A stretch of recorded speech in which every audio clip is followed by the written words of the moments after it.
안녕하세요.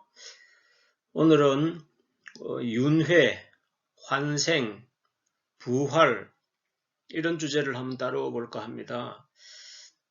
종교라고 하는 것, 도라고 하는 것은 단지 금생에 관련된 문제를 탐구하는 것이 아니죠.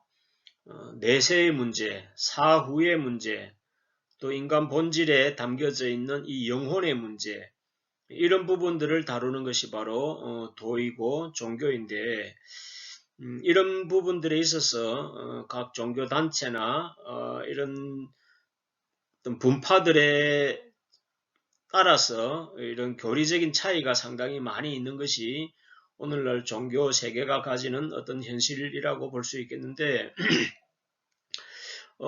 이런 부분들을 우리가 어떻게 생각을 해야 될까요? 윤회, 환생, 부활, 그 외에도 뭐 내세는 없다, 뭐 영혼은 없다, 죽으면 끝이다, 뭐 이런 식으로 생각하는 부류들도 있단 말이에요. 그러면 이러한 각자의 생각들이 다 다른데 이 다른 모든 견해들이 다 옳을 수 있을까요? 다 옳을 수 있을까요? 만약에 옳지 않은 것이 있다면, 옳지 않은 것이 있다면 옳지 않은 것을 따른 사람들은 어떻게 될까요? 옳지 않은 것을 위해서 일평생을 수행하고 산속에서 돌을 닦고 고행을 했던 사람들은 결말이 어떻게 될까요? 자, 그런 걸 한번 생각해 볼 필요가 있습니다. 그냥 우리는 이 땅에서 살면서 그냥 자기 좋은 대로 뭐 자기가 믿고 싶은 대로 믿으면서 일생을 이렇게 투자를 하면서 살아가지만 그 결과는 어떻게 될까요? 죽으면 아무것도 없어져 버린다면 뭐 상관이 없겠지만 만약에 이들의 교리들 가운데서 틀린 것이 있다면 틀린 것을 추구했던 사람들은 어떻게 되겠습니까? 그야말로 일평생 도를 닦고 수행을 한 그 모든 것이 또는 신앙생활을 했던 그 모든 것이 허사로 돌아가 버리고 말겠죠.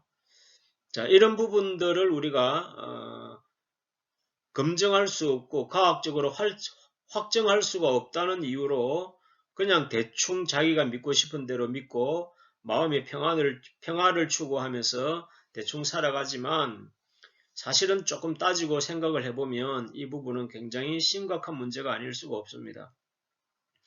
우리가 살아있는 동안 잘 살아보기 위해서 100년 인생을 놓고 봤을 때 한 30년은 공부를 하고 30년은 돈을 벌고 30년은 노후 생활을 하는데 그 인생을 위해서도 30년을 공부를 해야 그 이후의 생활이 안정될 수도 있고 불안정할 수도 있는데 그러한 현실을 위해서 공부를 하는 사람들은 또 얼마나 공부를 하고 있습니까? 그런 것에 비해서 우리 종교라는 것, 이 도라는 것은 사후의 세계가 우리가 믿고 있는 대부분의 사람들이 믿고 있는 것처럼 영원한 영혼의 세계가 있다고 한다면 이 100년의 인생을 통해서 영원한 미래가 좌우될 수 있다면 이것보다 더 중요한 일이 어디 있겠습니까? 그럼에도 불구하고 우리는 이런 부분들의 본질을 외면하고 그냥 오늘 하루하루 먹고 살아가는 문제에 급급하는 그런 모습들로 이런 본질적인 문제들을 고민하기를 싫어합니다. 그런데 그러한 결과가 만약에 있다면 이건 굉장히 심각한 문제가 아닐 수가 없겠죠.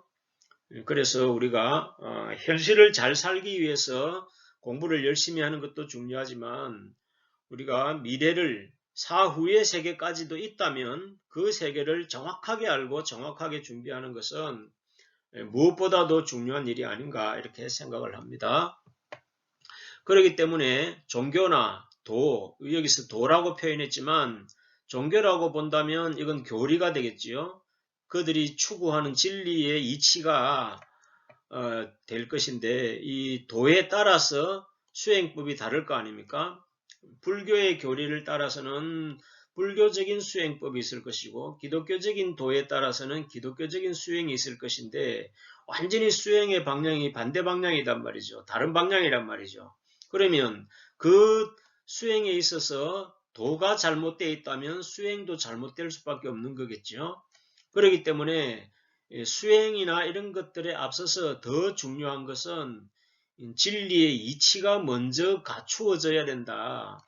만약에 이치가 잘못되어 있는 걸 가지고 수행을 하면 어떻게 되겠습니까? 과학적인 지식을 가지고 잘못된 과학적인 지식을 가지고 실험을 한다면 1000번 만번을 해도 그 실험은 성공할 수가 없겠죠. 마찬가지로 우리가 신앙을 가지고 수행을 하고 선행을 삼는다 이런 표현을 할 때도 그것에 따르는 진리적인 이치부터 먼저 확인을 하는 것이 무엇보다도 중요한 일이 아닌가 생각을 합니다. 이런 것들을 이제 전문적으로 인생을 걸고 막 수행하는 우리 성직자에 해당되는 그런 분들이 있는가 하면은 그냥 먹고 사는 일에 쫓겨다니다가 그냥 뭐 절에 나가고 교회 나가면서 땜빵으로 때우는 그런 사람들하고는 또 차원이 다를 거 아니에요. 만약에 도와 수행이 이치가 잘못되어 있다면 전문적으로 평생을 들여서 수행을 하고 고행을 하는 그런 사람들의 모든 수고는 도가 잘못됐다는 그 이유 때문에 모든 것들이 다 헛사로 돌아갈 수도 있다는 것을 생각해 본다면 이건 참으로 엄청난 결과가 아닌가 이렇게 생각을 할 수가 있겠습니다. 그렇기 때문에 이치가 잘못된 도는 이치가 잘못된 종교는 그 자체가 사이비 종교와 다를 바가 없다는 것입니다. 우리가 오늘날 뭐 사이비 종교들이 얼마나 많습니까? 그런 사이비 종교들에 또 미혹이 되어 가지고 인생을 탕진하는 거나 뭐 참 종교라고 생각하는 보편적인 종교의 범주도 마찬가지라는 겁니다. 그 모든 것이 이 땅에서 잘 먹고 잘 사는 걸로 뭐 도의 목적이라면 그걸로 뭐 적당히 잘 살았다 할 수 있겠지만 만약에 궁극적인 내세의 세계, 윤회나 환생이나 부활이나 이런 내세의 세계가 어느 한 진리가 있다고 한다면 잘못된 진리를 가지고 살았던 사람들은 그야말로 사이비에 빠져가지고 흑고생한 것이나 마음 다를 바가 없는 것이겠죠. 그래서 종교라는 것은 절대로 단지 자신의 마음의 위안만을 위해서 추구해도 안 된다는 것이고 또 종교라는 것을 가지고 사람들을 교화하는 용어로 뭐 사회를 통합하는 용도로 옛날 역사를 보면 정치가들이 왕들이 나라의 도덕적인 규율을 잡고 백성들의 마음을 통일시키기 위해서 종교를 활용한 경우들이 많았죠. 오늘날도 마찬가지죠. 만약에 종교적인 규율이 없다면 그 종교적인 규율로 인해 가지고 사회적인 어떤 윤리나 법들이 다 만들어졌는데 만약에 종교적인 규율이 없다면은 이 세상은 완전히 정글이 되고 동물의 왕국이 되어버린다면 이 세상은 어떻게 되겠습니까? 자, 그런 이유로 해서 종교라는 것이 사람들을 교화하고 사회를 통합할 수 있는 용도로만 사용될 수 있다 해도 참 가치 있다라고 말하는 것은 그것은 우리 인간 편의주의적인 입장이라고 생각할 수밖에 없는 것입니다. 그러한 용도로 우리가 100년짜리 인생에서는 위안을 받을 수 있겠지만 이 윤회와 환생과 부활이라는 이 과정을 걸쳐서 영원한 내세를 나아가는 데 있어서 도움이 안 된다면 그것으로 인해서 헛고생하는 사람들의 입장을 생각한다면 그건 절대로 용인될 수 없는 그런 문제가 될 것입니다. 그렇기 때문에 이 종교나 도의 이 부분에 있어서 진리를 추구하는 이 부분에 있어서 우리가 살아있는 사람으로서 이런 부분을 외면한다는 것은 그야말로 인간의 본질을 외면하고 그야말로 짐승같이 먹고 마시는 문제를 해결하기 위해서 급급하는 인생이 되어버린다면 결코 인간의 존엄성을 지켜갈 수가 없는 것이 되리라 이렇게 생각을 해봅니다. 그래서 이런 부분들을 우리가 평상시에는 잘 생각할 여유가 없겠지만 시간을 내서라도 이런 부분은 사색하고 고민하고 정말 진리를 탐구하는 마음으로 우리의 미래를 궁금해 여기고 이를 진리를 탐구할 수 있는 그런 마음은 살아있는 사람이라면 반드시 가져야 할 그런 덕목이 아닌가 이런 생각을 합니다. 자, 이런 부분에 대해서 이제 하나씩 뭐 자세하게 다룰 수는 없고 그냥 개략적인 이야기를 통해서 서로 비교하면서 우리가 조금 이해를 넓혀가는 계기가 되기를 바라면서 말씀을 드리겠습니다.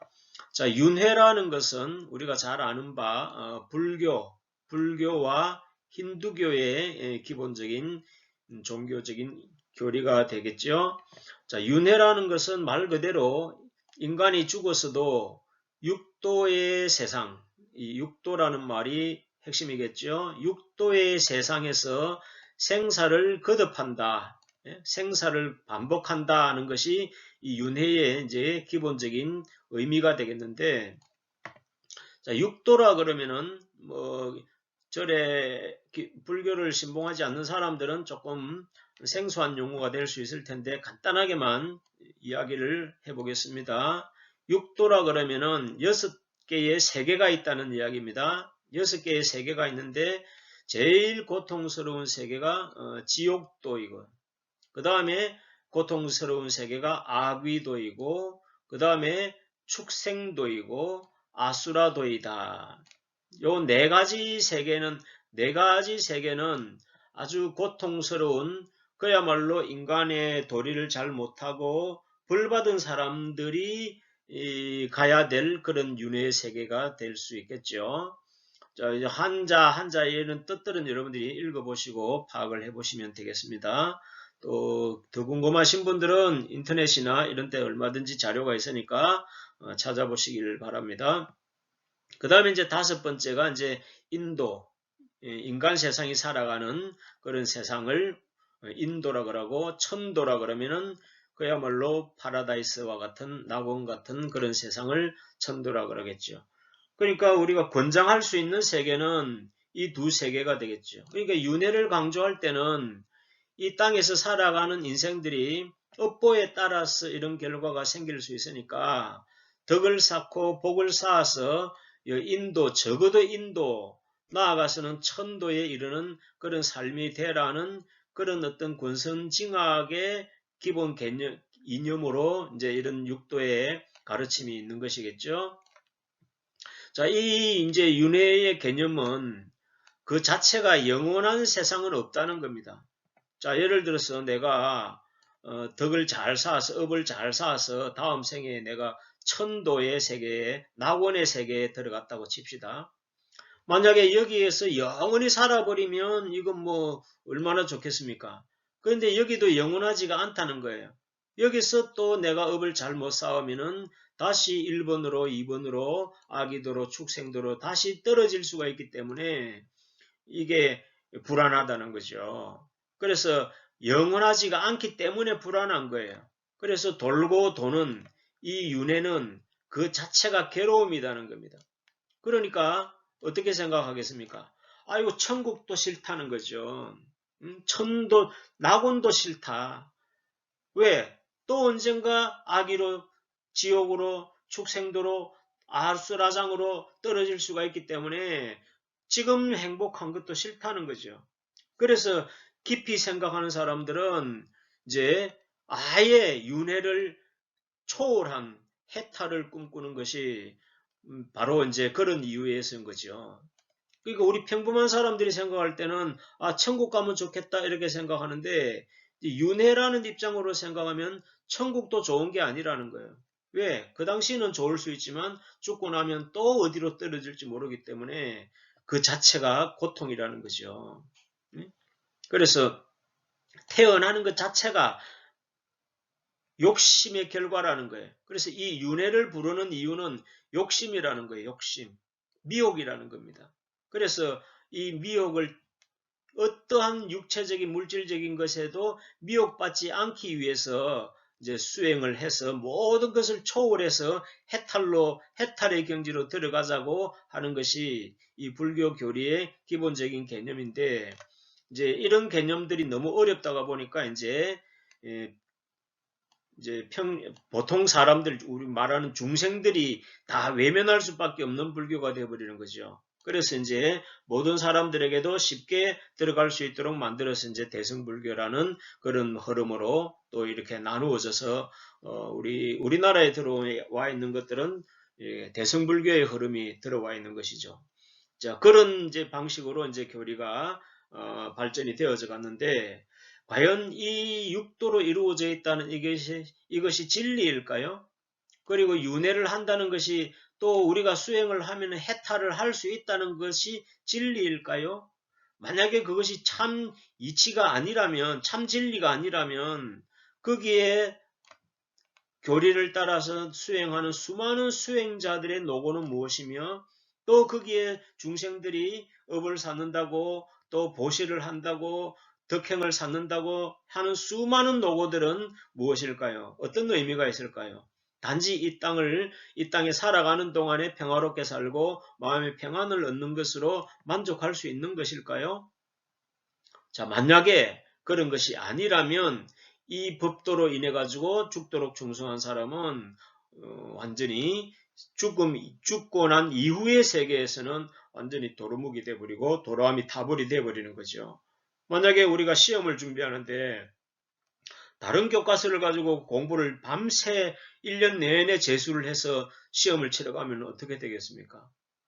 그런 문제가 이 종교의 문제인데, 그렇게 생각하면 이게 얼마나 심각한 문제인데, 우리는 이런 것들을 근시안적으로 눈에 보이는 이 100년짜리 인생의 가치로 보니까 아이고 뭐 아무렇게나 믿고 마음이나 편하면 됐지 이렇게 생각하고 말아버린다는 것은 우리 인생에 대해서 너무나 무책임하게 생각하는 그런 풍토가 아닌가. 그 자체가 그야말로 타락한 모습이 아닌가 이렇게 생각해 볼 수가 있다는 것입니다. 자, 그 다음에 이제 환생의 부분. 환생의 종교는 환생을 기반으로 해서 유지되고 있는 이 지금 종교 시스템은 우리가 잘 알고 있는 티베트 불교죠. 티베트 불교. 티베트 불교는 환생의 종교인데 티베트 불교의 교주라기보다는 그 최고 우두머리 지도자가 누구냐 하면은 우리가 잘 아는 달라이라마라는 이름으로 잘 알려져 있죠. 그 달라이라마라는 사람은 이제 교리적으로는 어떤 입장이냐 하면은 관세음보살의 환생이다. 다시 말하면 부처님의 환생이다. 이렇게 이해를 하는 거죠. 그러니까 그 달라이라마는 그 신도들에게 있어서는 천주교로 보면 완전히 교황과 같은 어떤 사이비 종교단체로 보면은 완전히 교주와 같은 그런 입장이 되어버리는 것이 되는데, 이러한 입장에 따라서 지금 현재 달라이라마는 14대까지 왔다는 거예요. 14대. 14대 달라이라마까지 왔고 이것은 1447년에서부터 시작됐다는 겁니다. 뭐 이것도 이제 역사적인 공부를 하시려고 하면 여러분들이 인터넷이나 이런 데 더 찾아보시면 되겠는데, 자, 우리가 이제 보통 사람들이 잘 모르는 이 티베트 불교 교리 중에 하나가 이 달라이라마는 잘 아는데 이 판첸라마라는 직책에 대해서는 또 잘 모르는 사람들이 많습니다. 자, 이 달라이라마와 판첸라마라는 이 두 존재가 티베트 불교를 유지시켜가는 거대한 두 기둥과 같은 건데, 자, 이게 어떤 관계가 있느냐면은, 예를 들어서 달라이라마가 죽습니다. 이제 죽으면 3년 이내에 새로 태어나는 아이에게서 달라이라마가 환생했을 거라고 추정되는 아이를 찾아서 그 아이를 달라이라마로 추대를 하게 되는데, 그 달라이라마인지 아닌지를 3살짜리 미만의 아이가 달라이라마인지 아닌지를 어떻게 우리가 구분하겠습니까? 뭐 그 안에서도 여러 가지 뭐 규정의 규칙이 있습니다만은 그것을 최종 판단하는 사람이 누구냐니까 이 판첸라마라는 거예요. 이 판첸라마 이것도 하나의 달라이라마와 같은 이제 직책에 관련된 이름인데, 이 판첸라마가 달라이라마를 확인시켜 준다는 거죠. 다시 표현하면 뭐 임명한다고 할 수 있고 찾아내서 이 사람이 달라이 라마가 맞다고 검증을 해주는 존재가 바로 판첸라마라는 거예요. 또 재밌는 것은 판첸라마는 또 누구냐? 판첸라마는 또 누가 또 임명해 주냐? 그러니까 환생을 하는데 우리는 달라이라마만 환생하는 걸로 생각하는데 달라이라마만 환생하는 것이 아니라 이 판첸라마도 환생을 한다는 거예요. 그러면 판첸라마도 죽으면은 또 3살 이내에서 아이를 찾아가지고 또 판첸라마인 것을 확인시켜 줘야 되는데 그 확인시켜 주는 사람은 달라이라마라는 거예요. 그러니까 달라이라마는 판첸라마를 검증해 주고 판첸라마는 달라이라마를 검증해 주는 이런 상두 체제로 이 티베트 불교가 유지가 되는 겁니다. 자, 그런데 지금 현재 이제 중국 정부가 종교를 핍박하고 탄압을 하잖아요. 뭐 불교뿐만 아니라 기독교까지도 모든 종교는 공산주의는 종교를 싫어하기 때문에 다 핍박을 하는데 그래서 지금 현재 티베트 불교의 지금 처지가 어떠냐면은 이 판첸라마가 이제 몇 년 전에 죽은 거예요. 죽었기 때문에 이제 3년 안에 이제 달라이라마가 판첸라마를 찾아서 이제 검증을 해서 세워야 되는데 이 중국의 입장에서는 중국 자기 입장을 대변해 줄 수 있는 꼭두가시 같은 판첸라마를 세우고 싶고 달라이라마는 달라이라마대로 자기 입장을 대변해 줄 수 있는 그런 판첸라마를 세우고 싶은 거예요. 그래서 이들 사이에 지금 엄청난 갈등이 생겨가지고 있는 거예요. 더군다나 지금 달라이라마는 나이가 이제 90이 다 됐는데 그러니까 이제 중국 정부에서는 이제 달라이라마만 죽어버리면 자기들 입맛에 맞는 달라이라마도 세울 수 있고 판첸라마도 세울 수 있다는 거죠.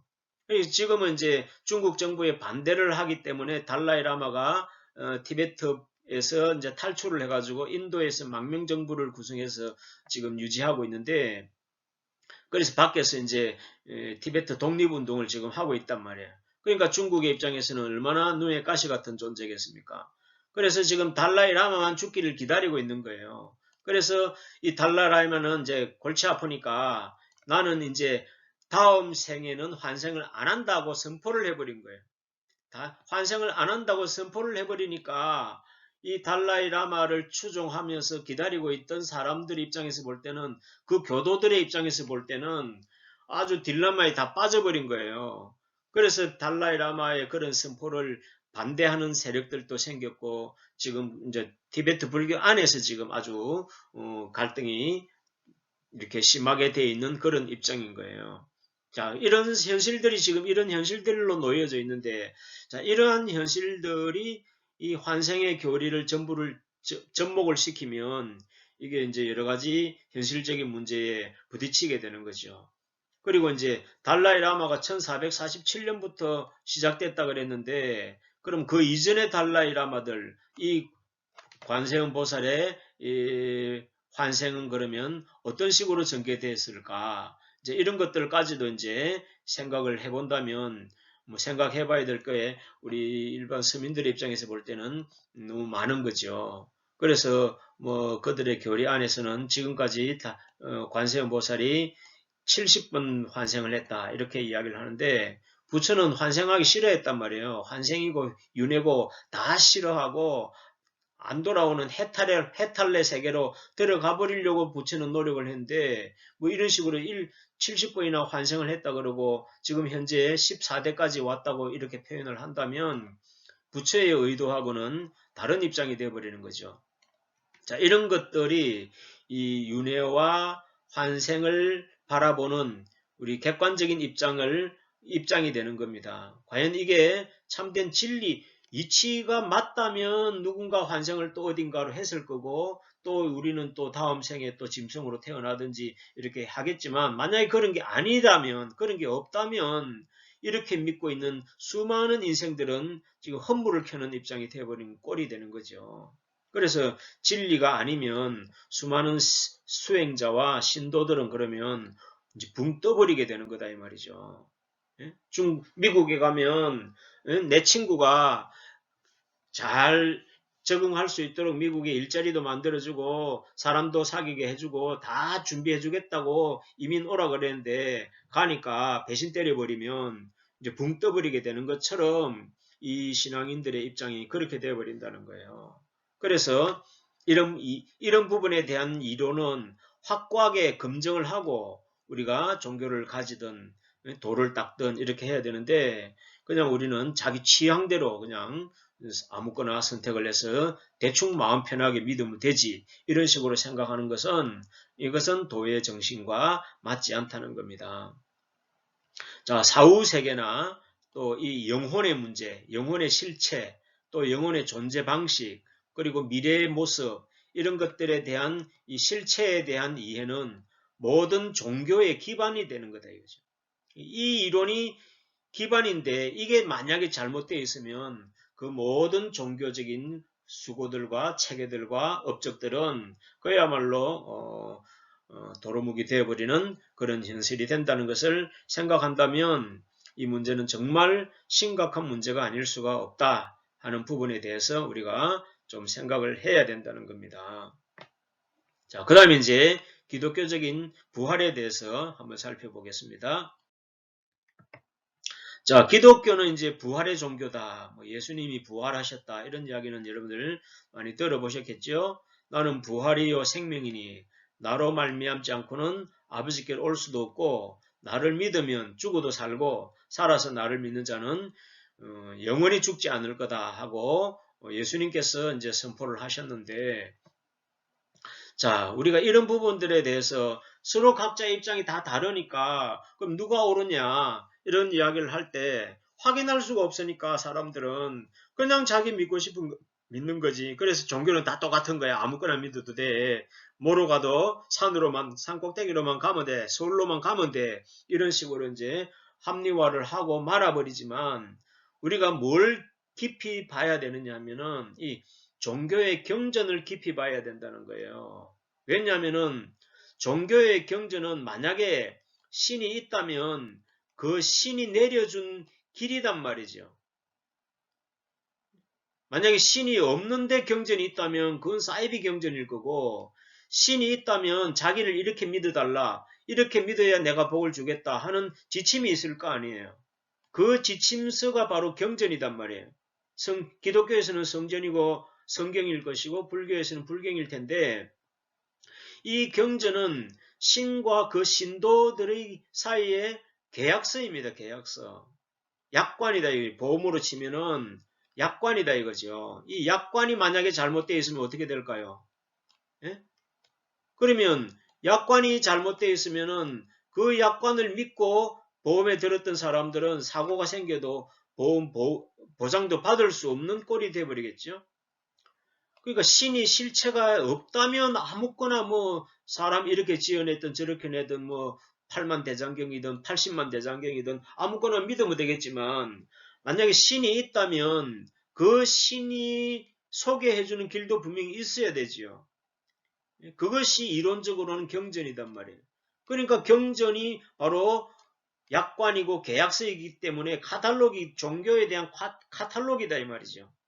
그러면 우리가 예를 객관적으로 봤을 때 내가 이제 종교를 가지고 싶다. 내가 도를 찾고 싶다고 했을 때 우선 기독교의 도를 찾을 건지 불교를 찾을 건지 아니면 유교를 할 건지 그 이타 어떤 종교를 먼저 선택을 할 건지를 선택할 때 우리는 먼저 그 약관 카탈로그를 먼저 보고 그 내용을 서로 비교해 가면서 어느 것이 더 신빙성이 있고 어느 것이 더 보장성이 있고 어느 것이 더 가치가 있다는 것을 분명히 이건 공부부터 하고 도를 닦아야 되는데 종교를 선택할 때 있어서 반드시 공부를 하고 선택을 해야 된다. 무슨 공부?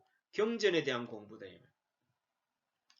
이런 진지함이 없이 도를 닦고 종교를 선택하는 사람들은 이건 도의 목적과는 전혀 상관없는 자기 만족을 위한 도일 뿐이지 그런 사람들에게는 예수를 믿어도 천국도 못 가는 겁니다.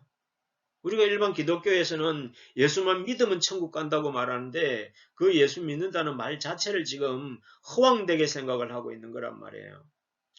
불교인도 마찬가지죠. 불교에 이름만 올려놓고 1년에 한두 번 가보지도 않으면서 종교 조사하면 불교라 그러고 기독교라 그러고 이런 식의 종교는 백해무익이 이게 전부 다 혹세무민 당하는 꼴밖에는 아니라는 겁니다. 그러면 종교를 놓고 우리가 확인을 할 수 있는 것은 경전은 있다면 경전은 확인할 수가 있다는 거예요. 그럼 이 정도에 대해서는 개괄적으로 우리가 공부를 조금 하고 요즘이야 뭐 얼마나 좋습니까? 유튜브를 가지고 방 안에서도 다 검증할 수 있으니까 이런 걸 검증을 하고 종교를 선택해도 하고 도를 닦아도 닦아야 되는 것이지 이런 것을 무시하고 그냥 자기 기분대로 하는 것은 그것은 아무런 의미가 없는 자기 만족의 행위일 뿐이라는 것을 꼭 명심하시길 바랍니다.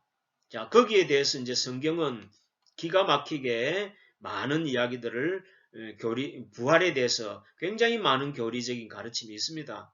다른 불경이나 이런 데서 윤회나 환생에 대해서 불교 경전 자체가 그 자체를 말하고 있는 것보다는 이 성경이 이 부활에 대해서 훨씬 더 상세하게 정확하게 영혼의 상태나 사후세계나 이런 것들을 자세하게 설명을 해놨고 심지어는 부활 자체도 예수님 스스로가 부활의 샘플을 보여주기까지 하셨다는 거예요. 여러분들 만약에 화장품을 산다면 샘플을 써볼 수 있는 걸 사겠습니까? 샘플을 사볼 수 없는 걸 사겠습니까? 자, 이런 부분이 이제 성경의 우월성인데 오늘날 많은 이제 기독교 안티 세력들이 지금은 너무 많기 때문에 성경의 가치나 이런 의미들을 너무 훼손시켜놔서 안 좋은 선입견들이 많으실 텐데 앞으로 이런 부분들도 다 한번 살펴보겠습니다만은 성경은 그렇지가 않다는 것을 좀 깊이 여러분들 객관적으로 진리를 추구하는 사람은 객관적인 마음이라 해야 되지 편견을 가지고 임한다는 것은 그건 도를 찾는 그런 기본 자세가 지금 잘못된 것이라는 거죠. 그래서 딱 경전 자체만 놓고 비교할 수 있어야 된다는 거죠.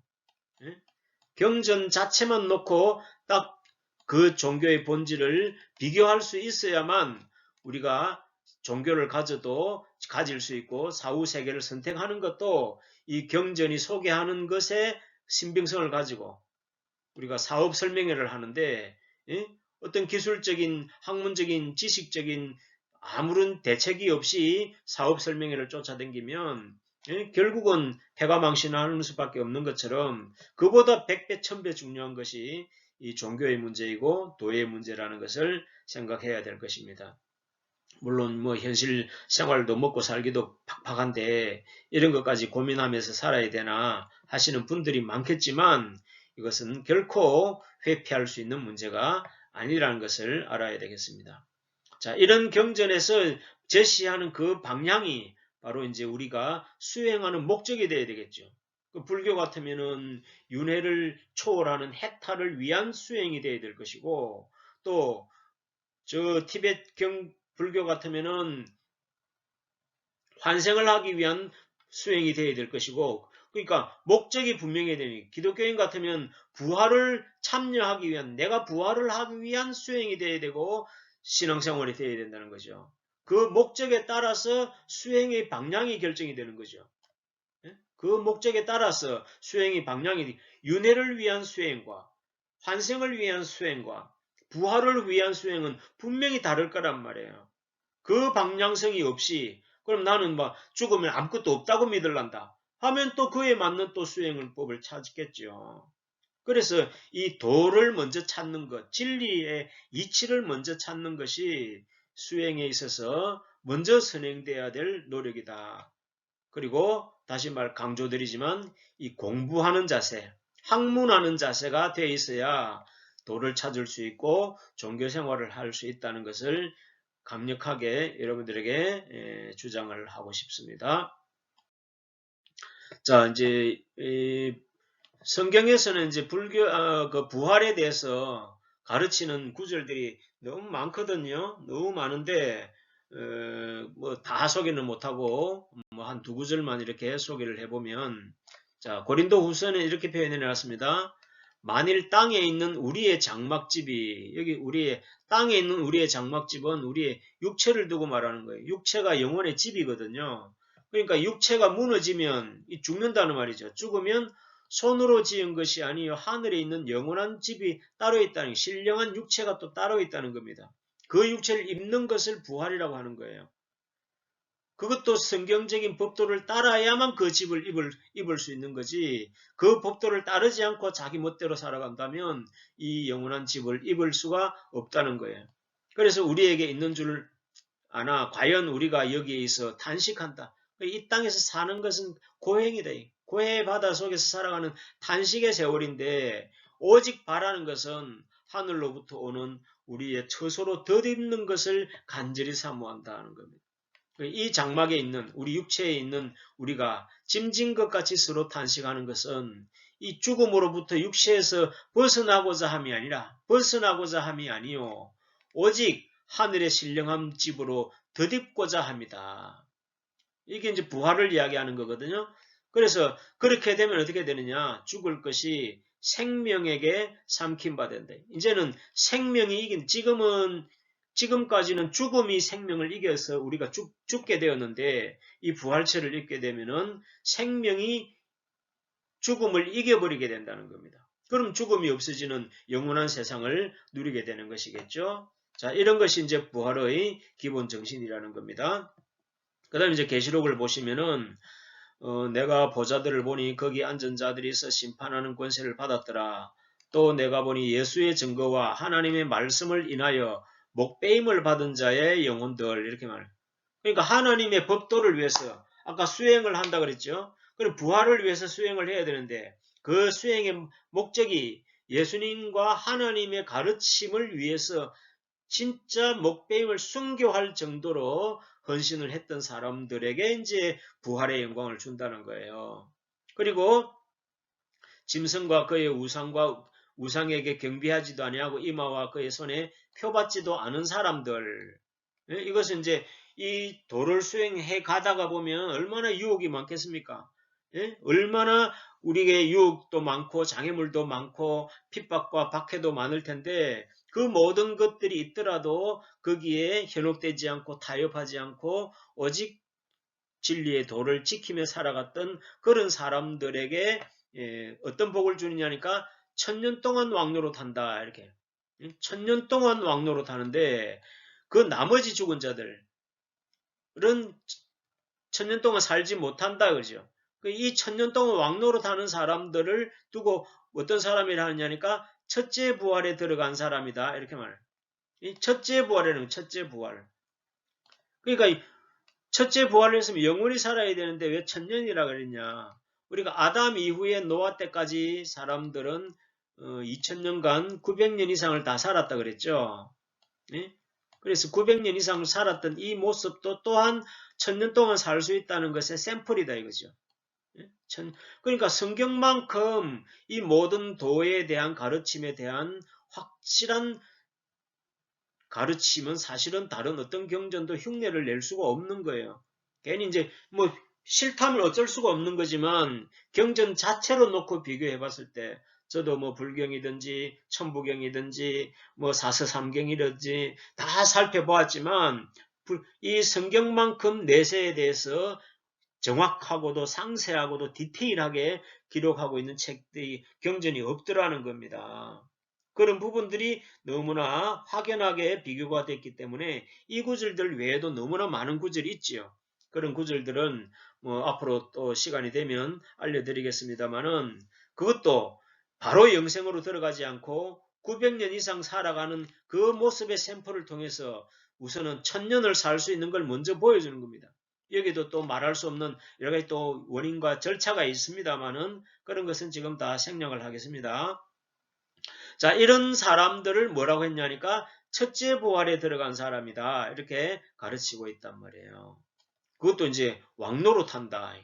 왕노릇한다. 아, 왕이 되면 좋을까? 우리가 저 부도지나 이런 데서도 살펴봤지만 요순 임금이 왕이 되다 황제가 되어달라고 허유에게 이야기하니까 재수 없는 소리 들었다고 귀를 씻었다 그랬는데, 자, 여기서는 왕노로 시켜준다는 것은 이제 이 왕이라는 것은 세속적인 그런 왕이 아니겠죠. 도덕경에서 말하는 그런 왕을 말합니다.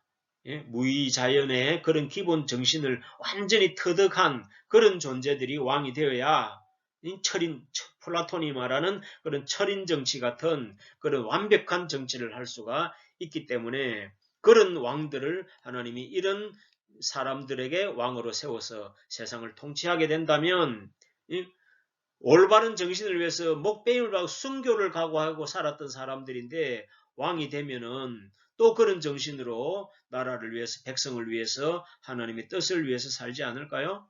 그러면 이 세상은 평화로운 세상이 되겠죠. 이게 성경이 가르치는 마지막 말세에 나타날 세상의 청사진을 지금 보여준 겁니다. 많은 설명을 다 드릴 수는 없지만 그러한 이야기가 이 부활의 논리와 함께 부활의 이치와 함께 펼쳐질 미래의 청사진까지도 이 이야기를 통해서 다 보여주고 있는 겁니다. 사실은. 자, 이게 이제 부활에 대한 기본적인 성경적인 가르침인데 그래서 자, 여기 보세요. 자, 영혼은 육체를 갈망한다. 자, 여러분들 우리가 육체를 가지고 있으니까 지금 살아 있으니까 육체를 가지고 있죠. 육체를 가지고 있으니까 입는 것도 좋은 옷 입고 싶고 먹는 것도 맛있는 거 먹고 싶고 차도 좋은 거 타고 싶고 막 육체에 필요한 모든 것을 다 최선의 것을 갖출 욕심이 막 천 가지 만 가지 욕심이 있는 거죠. 그런데 육체를 벗어버리고 난 이 영혼의 상태는 무엇을 추구할까요? 무엇을 추구할까요? 이제는 육체의 시대, 육체가 있을 때 갈망하던 것은 이제 아무것도 필요가 없어지는 거예요. 그러면 영혼으로만 남아있을 때 그 영혼은 무엇을 갈망할까요? 그것은 영혼이 입을 집을 갈망하는 것이다 하는 겁니다. 집을 갈망하는 것 외에 노숙자가 갈망하는 것은 집이죠. 영혼이 갈망하는 것은 이제 썩지 아니하는 영원한 집을 갈망하고 있다는 겁니다. 자, 그런 이야기에 뭐 비슷한 뭐 예화적인 이야기들은 여기 우리 전래 동화처럼 내려오던 이야기들 중에 생거진천, 사거용인 이런 이야기가 있는데 지금 설명하지 않겠으면 너무 길어질 것 같아서 이건 인터넷에서 검색을 해보세요. 살아있을 때는 진천에서 살고 죽고 난 뒤에는 용인에서 살겠다. 이런 이야기가 사후 세계에 죽었다가 돌아온 영혼들의 이야기가 이게 우화처럼 이렇게 전해지는 이야기들이 있는데 한번 검색을 해보세요. 중국에도 이제 8대 신선이라는 유명한 신선들이 있는데 이철계라는 신선은 저 세상 영혼의 세상에 갔는데 육체를 우리가 유체이탈하듯이 육체를 벗어서 이제 영혼의 세상에 갔는데 다시 돌아오니까 이 제자가 이 이철계의 육체를 불태워 없애버렸다는 거예요.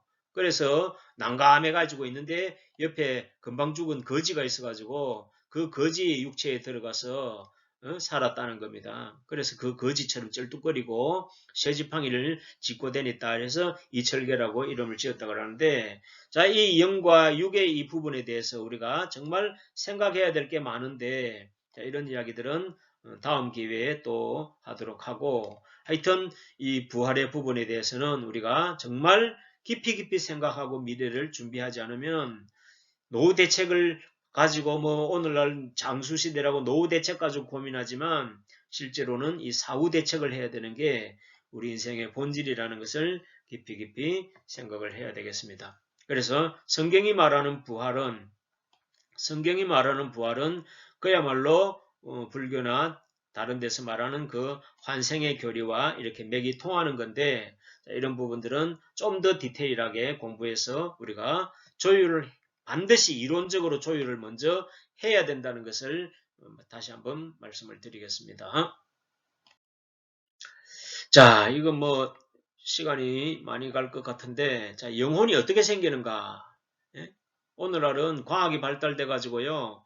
영혼이 어떻게 생기는지까지도 우리가 유추해 볼 수 있는 많은 자료들이 지금 나와 있거든요. 나와 있는데 자, 물질 세계는 단순하면서도 굉장히 심오하지요. 눈에 보이는 이 우주에 대해서도 물질에 대해서도 과학이 이렇게 발달되어 있으면서도 아직도 우주가 유한한지 무한한지도 모르고 빅뱅이며 암흑물질이며 블랙홀이며 뭐 양자며 전자며 중성미자며 아직도 정체불명의 이런 미제, 숙제들이 아직도 이렇게 산더미처럼 있는 게 오늘날의 과학의 현실인데, 자, 이러한 것들도 어렵다면 한없이 어려운 것이고 원리적으로 본다면 또 한없이 쉽게 이해할 수 있는 부분이 바로 이런 부분들이 될 텐데, 자, 우리 인간은 우주의 축소판이라 이런 이야기 하지 않습니까? 자, 인체를 확장시켜가면 우주가 나오는 거죠. 우주가 나오고 또 우주를 축소하면 우리 인체가 나오고 인체를 또 축소하면 뭐가 나올까요? 우리 세포가 나오겠죠. 예? 세포가 나오고 또 세포를 더 파고 들어가면 또 뭐가 나올까요? 또 원자가 나오고 또 원자를 파고 들어가면 또 우주가 나오는 거예요. 이게 순환관계가 아주 기가 막히게 돼 있는 이제 과학에 조금 인식을 하신 분들은 이제 이런 말들이 무슨 말인지 이해가 되실 겁니다. 자, 그걸 조금 이제 간단하게 한번 설명을 드리면 지금 우리 여기 원소 주기율표인데 지금 우리 지구상에 존재하고 있는 모든 물질의 종류가 지금 여기에 원소 주기율표에 다 담겨져 있는데 지금은 수백 개가 되지만 이 내용들도 알고 보면 너무 단순한 논리로 갖추어져 있는 거예요. 자, 여기 1번이 수소잖아요. 수소는 1번, 요 1번이라는 것은 뭐냐면 양자의 수가 1개라는 거예요. 예? 양성자의 수가 1개라는 거예요. 그럼 전자의 수가 1개겠죠. 그러니까 여기 2번 그러면 양성자가 2개라는 거예요.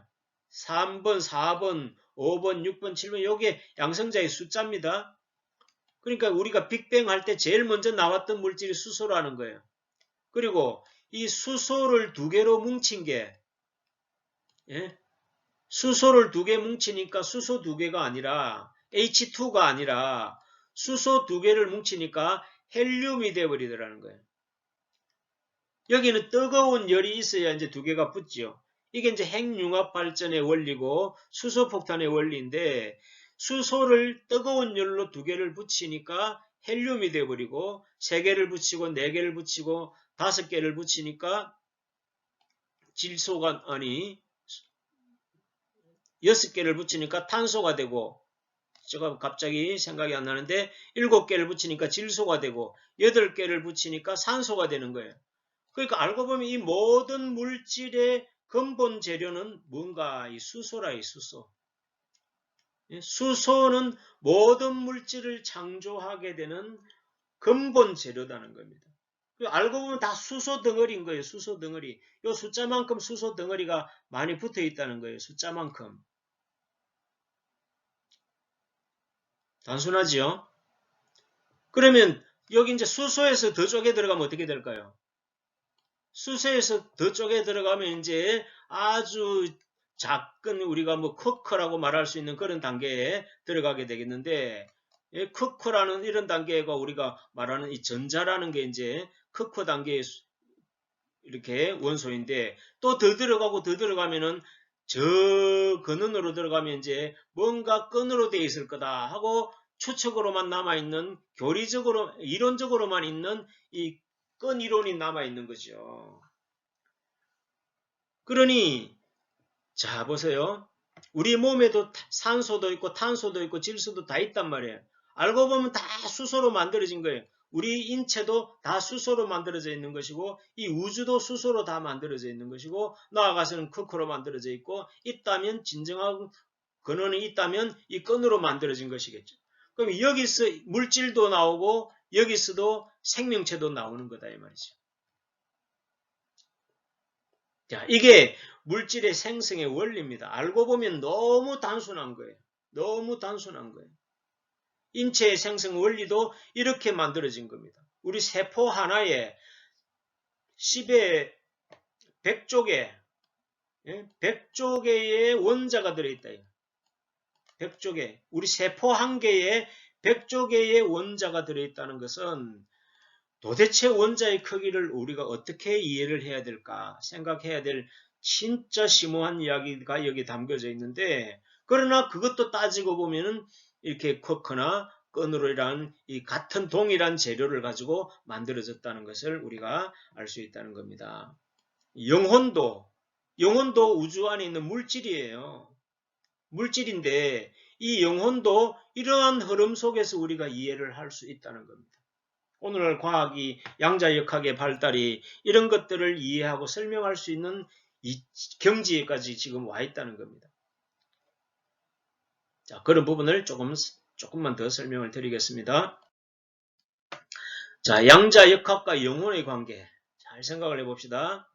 자, 양자역학에서 말하는 것은 양자라는 상태, 밀입자가 파동이냐, 예? 밀입자가 파동이냐, 아니면 입자냐 가지고 지금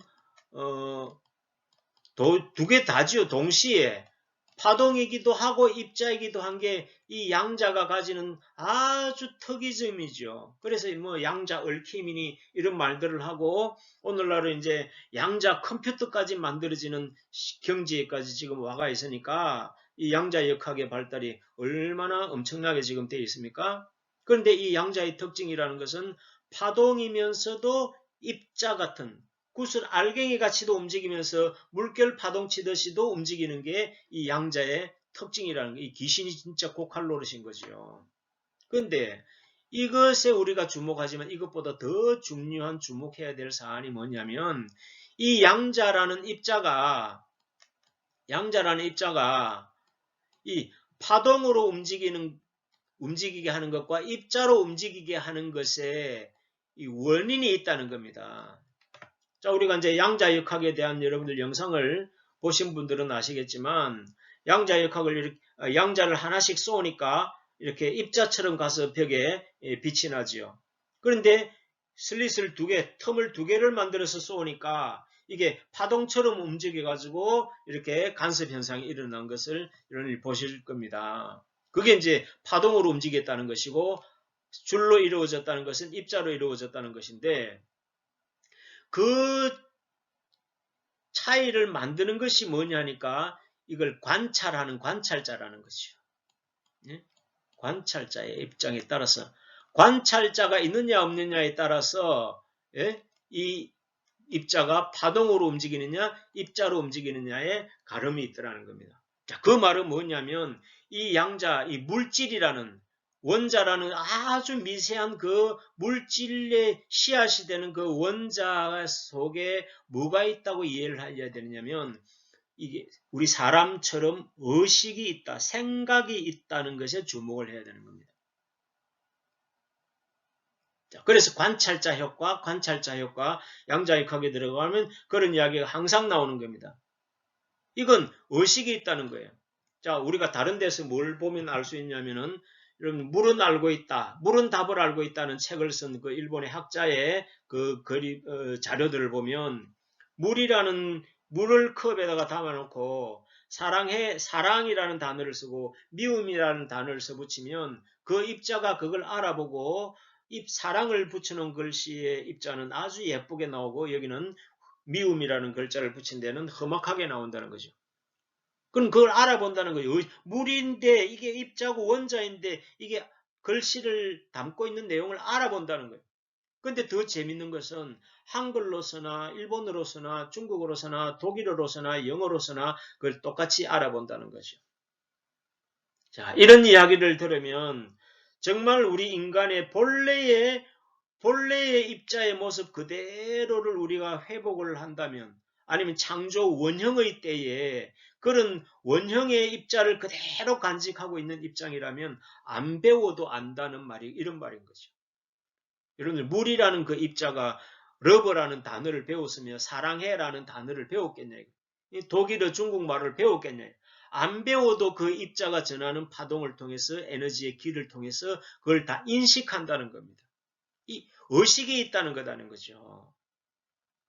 자, 이런 부분들은 깊이 자꾸 생각을 하셔야 이런 것들이 연결돼서 이 정신세계, 단지 정신의 세계가 아니라 영혼의 세계까지도 이게 연결된다는 것을 여러분들이 생각으로 찾아 올라가야 됩니다.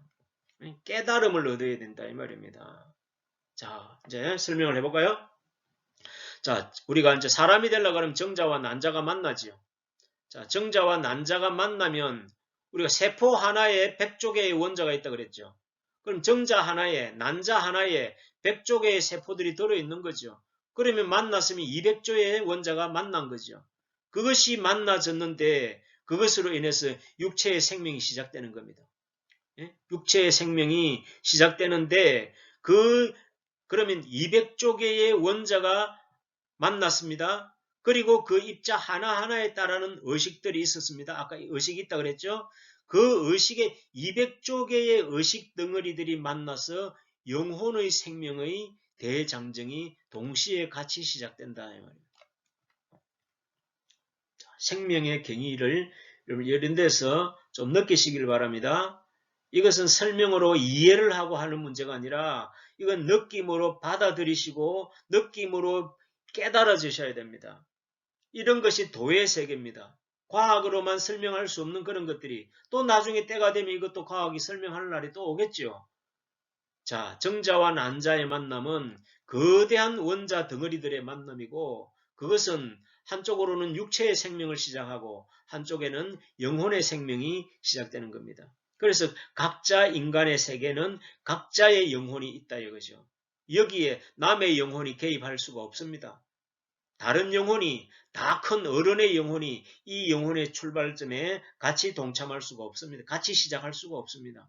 그래서 윤회나 또는 이거 환생이라는 것이 이런 논리에 보면은 이게 안 맞다는 이야기죠. 자, 세포 한 개에 100조 개의 세포가 있는데 그 원자마다의 의식이 있다 이 말입니다. 그 의식 덩어리가 100조 개가 만나서 뭉치면은 세포 하나가 만들어지듯이 100조 개의 원자가 뭉쳐서 물질적으로는 세포 하나를 만들고 정신적으로는 영혼의 덩어리 씨앗이 만들어진다는 겁니다. 자, 원자 하나하나는 각기 의식을 가지고 있다 그랬죠. 그래서 양자역학이 이걸 다 발견해 놓은 거죠.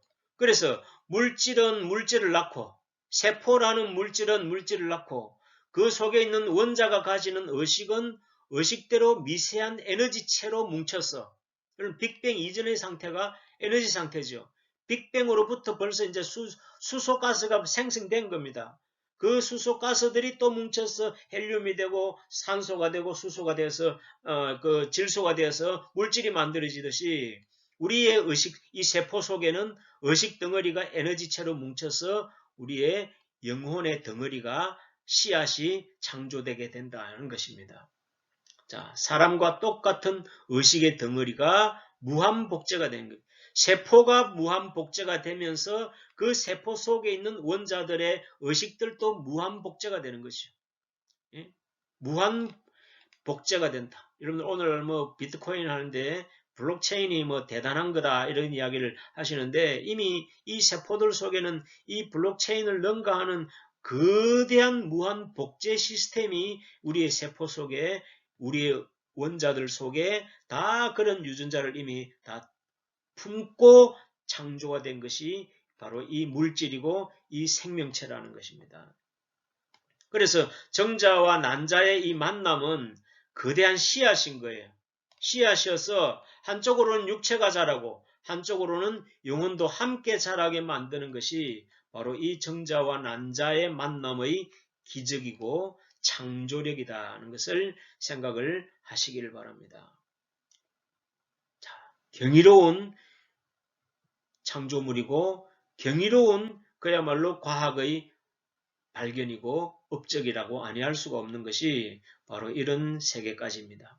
우리가 내세나 이런 부분들을 이야기할 때도 신들의 세계나 이런 이야기할 때도 오늘날 현대 물리학도 전부 다 이 이야기를 하고 있는 겁니다. 11차원을까지 이야기를 하면서도 예? 이 물리학자들은 신이라는 말을 하기 싫어서 그냥 11차원으로 말하지만 예?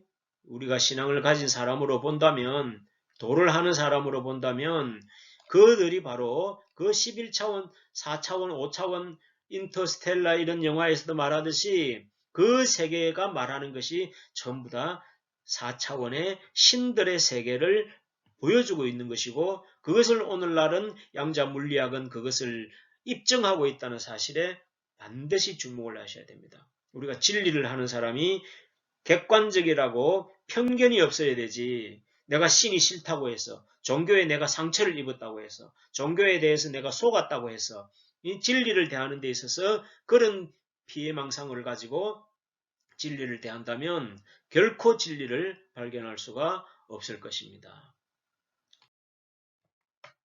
자, 이제 우리가 다시 한번 정리를 해봐야 되겠습니다. 윤회와 윤회와 환생은 무한 반복이지요. 예, 무한 반복입니다. 그러나 부활은 목표를 달성한 완성체로 종결이 된다는 겁니다. 여러분, 이 우주 만물을 창조한 창조주가 있다면 무한 반복을 하시겠어요? 창조의 목적을 완성하면 종결을 하시겠어요? 창조주가 있다면 여러분들도 뭐 공부를 하든지 뭔 사업을 하든지 뭘 하나 뜻을 세우면 그게 완성점이 있을 거 아니에요. 완성점이 없이 무한히 계속된다 그러면 아무도 그 짓을 안 하려고 하겠죠. 뭔가 목적을 달성하고 성취욕도 있는 것이고 거기에 따르는 행복도 있어야 하고 싶은 마음이 드는 거죠. 근데 윤회와 환생이라는 것은 끝도 없이 무한 반복되는 건데, 예? 그렇다고 해탈을 한다고 이야기를 하지만 해탈은 아무나 하는 게 아니라 전심전력을 다 해도 할 수 있을까 말까인데, 예? 보통 서민들의 입장에서 어떻게 그 경지에 갈 수 있겠습니까? 자, 그런 것이 이 두 교리의 가장 궁극적인 차이점이다 하는 것을 생각을 해야 되겠습니다. 그 다음에 생명의 탄생과 영혼의 탄생도 같이 하기 때문에 자기 개체에는 자기 영혼이 독립적으로 있다는 겁니다. 여기에 다른 영혼이 개입한다든지 환생을 한다는 것은 그건 합리적인 이론이 아니다는 겁니다. 그래서 이 잘못된 영들이 개입하면은 우리가 뭐 미쳐버린다 이런 이야기를 하는 이유가 바로 이런 부작용 때문인 거죠. 자, 그런 부분에 대해서는 앞으로 더 할 이야기들이 있을 텐데 어쨌든 개체에는 개체의 영혼이 독립적으로 있다는 것을 명심해야 되겠습니다. 뭐 어떤 사람들은 뭐 사람이 태어날 때 창고에 저장해 놓은 영혼을 하나씩 빼가지고 이게 생명이 탄생할 때마다 영혼을 붙여준다고 이야기하는 그런 무리들도 있던데 그것은 너무나 동화 같은 이야기라 아니할 수가 없는 것입니다. 그리고 이제 윤회나 환생 같은 그런 이야기를 할 수 있을 그런 예외적인 상황도 존재할 수 있지만 그러나 보편적인 것은 아니라는 겁니다. 세상에도 뭐 아무리 이 법칙이 있어도 항상 예외적인 것은 존재하지 않습니까? 그래서 영들의 세계에서도 그런 예외적인 존재는 분명히 환생 같은 또 윤회라고 말할 수밖에 없는 그런 상황도 분명히 존재할 수 있지만 그것은 예외적인 상황이라는 겁니다. 자, 그리고 이제 영혼은 불멸하다는 거죠.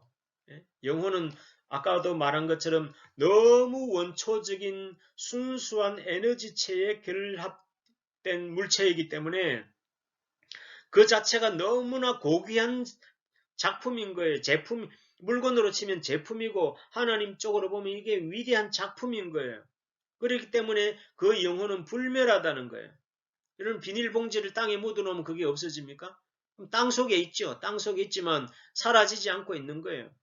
땅속 어디엔가는 바퀴벌레도 있고 개미들도 있고 다 각자 자기 세계를 구축하고 있는 겁니다. 영혼도 마찬가지입니다. 영혼도 우리가 시공을 초월하는 영혼이기 때문에 이건 뭐 지구촌이 이렇게 작은데 뭐 지금까지 얼마나 많은 영혼들이 오고 갔을까 이렇게 생각하면 비좁지 않을까 그런 걱정은 하지를 마세요. 이 4차원의 이 신들의 세계는 공간적인 개념이 아니고 공간이 있다고 하더라도 이 우주 공간을 다 포함을 한다면 뭐 그런 걱정은 안 해도 되겠죠. 그러니까 이 부활에 참여할 영혼들이 존재하는 곳과 그렇지 아니할 영혼들이 존재하는 곳이 다 각자 다르게 있을 것이니까 우리는 어쨌든 간에 어디에 있든지 간에 영혼은 불멸이라는 겁니다. 그걸 이제 어디서 보여주냐면 예수님께서 십자가를 지고 사흘 동안에 이제 무덤 속에 갇혀 계실 때 예수님의 영은 어디에 가셨다 했냐면 옥에 있는 영들에게 가서 복음을 전했다 이렇게 되어 있거든요. 근데 그 옥에 있는 영들이 어떤 영들이냐니까 여기에 노아 때 말 안 듣고 배 타라 할 때 배 안 타고 죽었던 영들이 모여 있는 곳이라는 거예요. 응? 그러면 이 영들은 지금 벌써 예수님으로부터 보면은 2500년 전에 있었던 영혼들인데 아직도 없어지지 않고 옥에 그냥 그대로 있다는 거죠. 형이 좀 길지요. 그럼 예수님 이후에 또 2000년이 지났는데 그럼 아직도 그대로 있으면 지금 4500년 동안 있을 거 아니에요. 그러니까 영혼은 불멸이라는 걸 알아야 된다는 거죠. 지금 내가 믿기 싫다고 해서 회피하고 좋다고 해서 믿고 할 그런 문제가 아니라는 거죠. 우리 학생들이 공부를 하기 싫어서 미래에 대해서 생각을 아무리 어른들이 이야기해줘도 믿기 싫으니까 안 믿고 놀고 엉뚱한 짓 하다가 나중에 이제 사회 가면 고생하듯이 사후세계도 똑같다는 겁니다.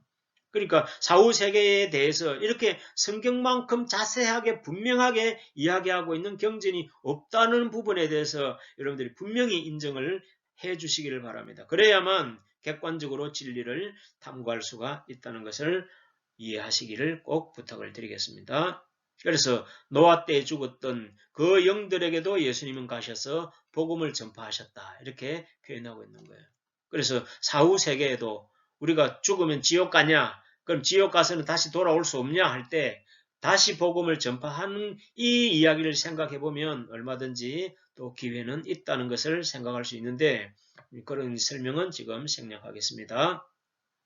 자, 세상에 수많은 생명체가 존재하듯이 영들의 세계 또한 수많은 종류의 영들이 존재하고 있다는 것을 생각을 하시고 우리가 이런 사후 세계에 대해서 좀 더 공부하시고 이런 세계를 미리미리 올바른 정보를 가지고 공부해서 수행하고 준비해서 함께 영원히 존재하는 이 영혼이 행복한 상태로 남게 되기를 간절히 부탁을 드리는 마음으로 이런 말씀을 드리겠습니다. 자, 영들은 무엇을 갈망하나? 예? 영들은 무엇을 갈망하나? 육체가 있을 때는 갈망한 게 너무나 많았다. 먹을 것, 입을 것, 놀 것, 즐길 것, 뭐 너무나 많았는데 그 육체를 벗어버리고 나면 영들은 오직 한 가지 소망밖에 없다 이 말이죠. 다시 부활하느냐 못하느냐 그것만이 모든 영들의 관심이고 초점이라는 것을 우리가 미리 죽고 난 뒤에 배우려 하지 마시고 살아있을 때 이런 것들을 배워서 죽음 이후를 대비할 수 있는 그런 마음을 꼭 가지기를 부탁을 드립니다. 자, 경전은 계약서이고 약관입니다. 이 계약서와 약관을 보고 종교도 선택하고 수행도 그 약관을 따라서 수행을 해야 보상을 받을 수가 있지 엉뚱하게 골방에서 지 혼자서 뭘 하겠다고 설치면 그것은 하늘이 보상해주는 체계가 아닐 것이라는 것을 생각하시고 이 도라는 것, 종교라는 것은 결코 가벼운 마음으로 할 수 있는 것이 아닌 것인 것을 꼭 명심하시고 정말 보람있고 가치 있는 인생이 되어서 이 인생의 존재 목적을 잘 달성해서 그야말로 자아 성취를 하시는 여러분들이 되기를 간절하게 부탁을 드리겠습니다. 자, 부활은 창조 과정의 최고 종착지인 완성점이고 목적지이다는 것입니다. 그래서 만약에 창조주가 있다면 뭔가 목적이 있어야 될 거 아니에요. 목적 없이 계속 무한 반복한다면 창조를 왜 하셨겠냐 이거죠. 그래서 그 창조의 목적은 이 부활체를 완성시키는 것이 목적이다. 그것도 부활체를 그러면 얼마나 몇 사람이나 부활에 들어갈 수 있는 사람이 나와야 그러면 창조주 입장에서는 목적 달성을 다 했다고 할 수 있냐.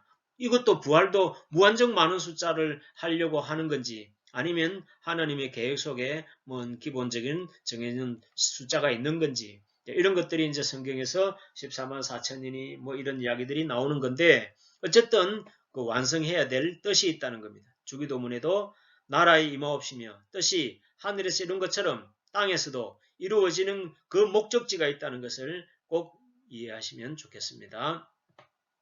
우주 만물의 조물주가 있다면 방향성과 목적성은 반드시 있어야 되는 겁니다. 우리가 하루를 살아도 하루에 대한 목적도 세우고 계획도 짜는데 우주 만물을 창조하신 하나님이 아무런 목적도 없이 방향도 없이 무한 무작위로 무한 반복하는 그런 무책임한 방치에 하나님은 분명히 아닐 것이라 생각을 할 수가 있겠습니다.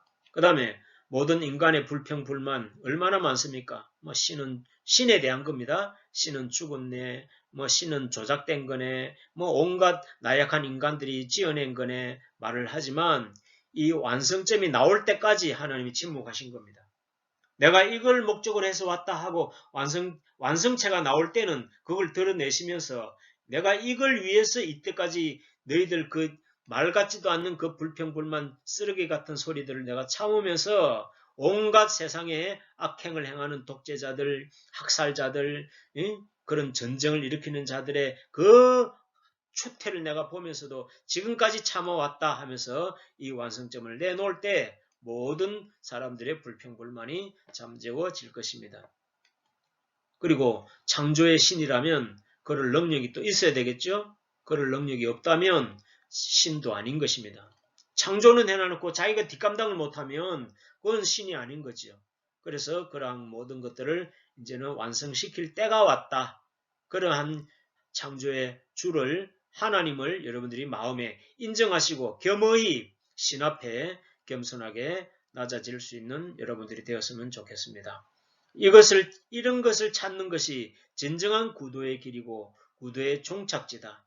우리가 뜻도 모르고 방향도 모르고 산에 가서 돌을 닦고 이렇게 아무 종교에 나가서 몸 바치고 살았지만 우리가 궁극적으로 추구하는 바는 바로 이 부분입니다. 이 부분에 대해서도 더 논리적으로 설명할 게 많지만 지금은 이런 개괄적인 이야기만 드리는 걸로 하고 다음에 더 자세한 이야기를 드리도록 하겠습니다. 자, 이것을 찾아야만 진정한 자유가 있다. 진리를 알지니 진리가 너희를 자유케 하리라 그랬죠. 무슨 자유냐? 예? 술 먹고 담배 피고 오입질하고 이런 짓거리를 할 수 있는 자유를 말하는 게 아니라 이 모든 생로병사로부터 완전히 해탈을 하고 영원한 생명체로 나아가는 그런 부활의 자유를 두고 하는 이야기인 것을 생각하시고 모두가 득도하시고 참된 구도의 삶을 통해서 이런 마지막 완성체를 입으시는 여러분들이 되기를 부탁드리면서 오늘 마무리를 하겠습니다. 감사합니다.